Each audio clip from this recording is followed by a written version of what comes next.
টক আর সাংঘাতিক ঝাল একটি আচার। ভিডিওটি না দেখলে কিন্তু বুঝতে পারবেন না কিসের আচার। এগুলো কি কেউ বলতে পারবেন? যে চিনে তার তো আমি ভিডিওটি দেখার সাথে সাথেই মুখে জল পড়ে যাবে।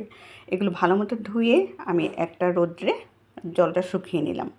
শুকিয়ে নিলে আচারটা লাস্টিং করে। লঙ্কার আচার যদি লাস্টিং করতে হয় তাহলে এই বুটোগুলোর সাথেই কিন্তু ধুয়ে রোদ্দু দিতে হয়। আর যদি বুটো ছিঁড়ে দেওয়া হয় তাহলে কিন্তু জল ঢুকে আপনার আচার কিন্তু লাস্টিং কম করবে।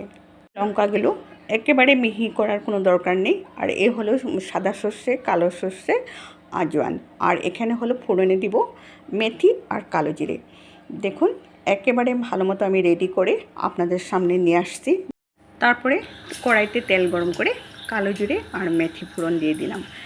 তেলটা একেবারে ঠান্ডা হওয়ার পর আমি এই যে এগুলো নাগা টেঙ্গা বলে, এটা কিন্তু একটা বিখ্যাত, মানে আসামের থেকে মেঘালয়াতে অনেক বেশি পাওয়া যায়। এখানে একটু বেশি পরিমাণে লবণটা দরকার, কারণ টকটা ভীষণ টক।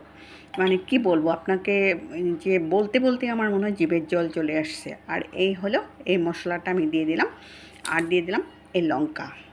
আর আপনাদের সাথে মানে কথা বলতেই পারছি, খুব সহজে কিন্তু এই আচারটা বানানো যায়। মেঘালয়াতে গেলে কিন্তু আমি নাগা টেঙ্গা আনি, কিন্তু অনেক দিন যাবত যাওয়া হয় নাই, কিন্তু অনেক দাম ভরে হলেও এখান থেকেই নিয়ে নিলাম। আর দিয়ে দিতে হবে লাস্টিং করার জন্য ভিনেগার।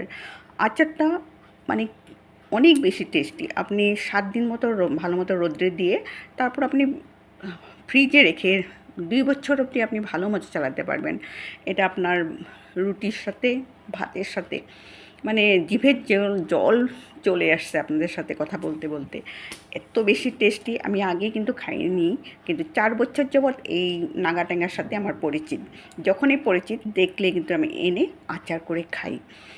আশা করি আজকের ভিডিওটি আপনাদের অনেক বেশি ভালো লাগবে। আপনাদের সুন্দর সুন্দর কমেন্টের জন্য অপেক্ষায় আছি। আশা করি যদি নাগা টেঙ্গা পান কোনো জায়গায় নিশ্চয় বানিয়ে খাবেন, অনেক টেস্টি। আবার আসবো নতুন ভিডিও একটি নিয়ে। ধন্যবাদ।